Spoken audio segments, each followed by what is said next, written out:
When Emily's father casually mentioned the oak cabinets in the house she was looking at, a detail she never shared, she knew something was wrong.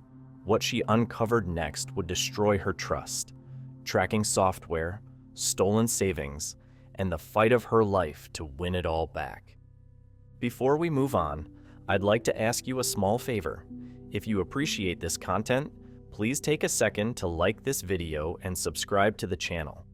Over 98% of you watch the videos without subscribing. It costs you nothing, but it makes a huge difference to us. So, did you click the subscribe button? Great. Thank you so much. Now, back to the video. Imagine sitting in your living room, excitedly scrolling through photos of your dream home, keeping those details close to your chest. Then, days later, your father casually mentions the oak cabinets in the kitchen, a feature you never told anyone about. That's exactly what happened to Emily. She froze in that moment, a strange sense of unease creeping in. How could he possibly know? The more she thought about it, the more her mind raced, tracing back recent events. Bank notifications that didn't seem right. Logins she didn't recall making. Something was clearly off. For context, Emily didn't grow up with parents who respected boundaries. In her childhood, they were always monitoring, questioning, and stepping into her life under the guise of care. They controlled which friends she could have, monitored curfews down to the minute, and even decided what after-school activities were appropriate for her. Still, she always felt she was biding her time. Outwardly, she played along, quietly dreaming of independence. And by the time she moved out at 19, everything in her life changed. Emily worked hard, earned scholarships, and juggled jobs to stay afloat through college. She learned how to save, invest, and build a financial safety net for herself. It wasn't until she graduated and started her career that her parents seemed to take notice, and as it turns out, not in the way she had hoped. The spyware installation wasn't something her father pulled off overnight, though. Months earlier, when Emily had asked him to fix her laptop's sluggish performance, he'd eagerly offered to help. Emily hadn't second-guessed him at the time. After all, he'd always been good with computers. But now, looking back, the signs were clear. He had taken her laptop for an entire afternoon. When he returned it, configured to run faster, she had no idea there was a hidden price attached. Through his assistance, he'd orchestrated access to everything. Her online banking, emails regarding work promotions, even notes she'd written that detailed the kind of home she hoped to buy. To make matters worse, as Emily investigated further, the scope of the betrayal deepened. One night, her heart pounding, she logged in to check her savings account, a balance she'd spent nearly a decade building. What she saw made her stomach drop. The account wasn't simply lower than expected, it was empty. A wire transfer for $390,000 had been made just days earlier, directly into her father's account.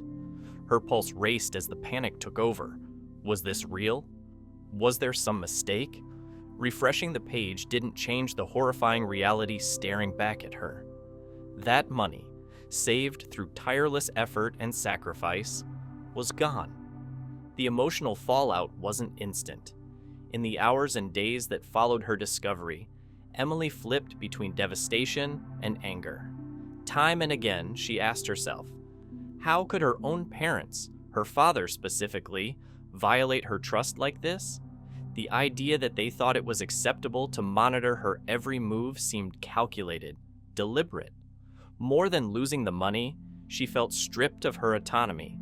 It was no longer just about finances. It was about reclaiming a part of her life she thought she had already freed from their grasp. But Emily isn't the type to sit idly by.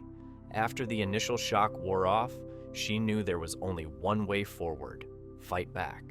Her decision marked the beginning of a long but determined path. The first step was gathering as much evidence as she could, not just about the spyware, but about her financial losses and everything they had done to interfere in her life. While the betrayal was painful, it ignited a spark. Emily wasn't going to be silenced or defeated. Not now, not ever. Her first step was assembling a legal team led by Sarah Williams, an attorney experienced in fraud cases. Sarah wasted no time.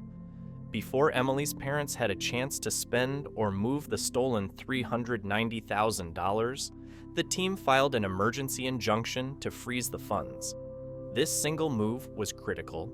It meant the money would stay where it was, giving them time to press charges.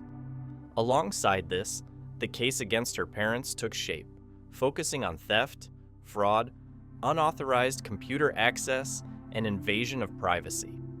But Emily's parents didn't just sit quietly as the case unfolded. Almost immediately, they filed a countersuit, claiming Emily owed them money for her upbringing, an absurd accusation designed to discredit her. In court filings, they argued that Emily's financial success wouldn't exist without their sacrifices, and that she had an obligation to repay them. Evidence became the backbone of Emily's case. Her legal team brought in a digital forensics expert to analyze and explain the spyware her father had installed on her laptop. The testimony revealed just how invasive the program really was, describing its capabilities in detail. It captured her usernames and passwords, cataloged her website activity, and even had the potential to activate her camera or microphone without her knowledge. Adding even more strength to her case was the testimony of Emily's bank manager. When Emily had first noticed suspicious activity in her account, she'd gone directly to her local branch for help. The manager vividly remembered her visit, recalling how distressed Emily looked as she described the missing funds. In court, the manager confirmed not only that Emily reported the activity, but also that she had taken proactive steps to safeguard her account. This testimony directly contradicted Emily's parents' claim that she was financially reckless, undermining their countersuit in the process. But the most surprising support came from her younger brother, Tyler. Tyler and Emily had always had a complicated relationship, shaped by the same patterns of control and favoritism that defined their upbringing. At first, Emily didn't expect him to take a side, but to her astonishment, Tyler not only provided a written statement in her defense, he agreed to testify. The turning point happened during the cross-examination of Emily's parents. While on the stand, they struggled to justify their actions, often contradicting each other. When confronted with the forensic evidence, they deflected, claiming the software was installed accidentally and that they didn't realize how invasive it was.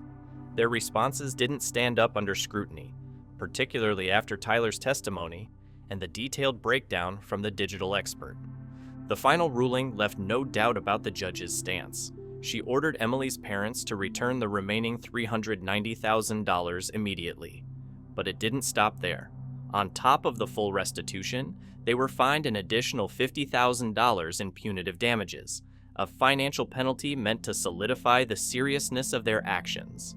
The court also issued a permanent injunction, legally barring them from accessing any of Emily's financial accounts or electronic devices in the future. Finally, the judge stated, "The defendant's actions constitute a clear violation of multiple statutes, leaving no room for justification." For Emily, hearing the verdict brought relief, but not closure. As the focus shifted from the court to her life outside it, she began the longer process of rebuilding trust, security, and a sense of control over her own future. She hadn't just won her money back, she'd reclaimed her voice. Emily's fight was never just about money, it was about reclaiming control over her life. Her parents' actions weren't just a breach of trust, they highlighted the need for boundaries, even within families. As Emily put it, freedom isn't just financial, it's the ability to define your own path and set your own boundaries, even when those closest to you resist. Her determination to confront the violation head-on shows the importance of standing firm, no matter how personal the betrayal. Protecting your finances and digital security isn't optional, it's essential. Today, Emily uses her story to inspire others to protect their independence.